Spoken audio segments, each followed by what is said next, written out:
Hello friends, welcome to the new tutorial of Magento. So here we are going to learn about how to save the contact us data into the database and show into the admin panel. So let's have a look how it gonna be working.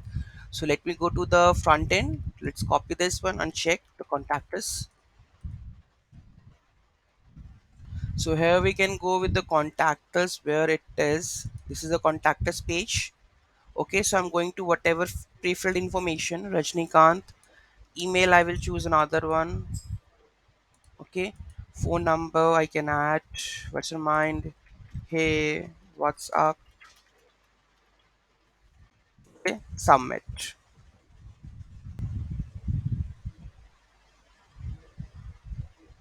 Thank you for contacting us. Comment question will respond to you very soon. Okay, so in this section you will reload this one. I will get the details. So in the by default Magento it's not there. Okay, and you can go and edit that delete one also at the same moment. You can edit this one, right? There is a data that we have getting from the front end. Okay, so you want like if you want this tutorial to be placed in the full-fledged in coming sections, let me know in the comment section. Thank you so much for watching this video. Have a great day. Please do like, share and comment. Any issue in that, just let me know. Have a great day.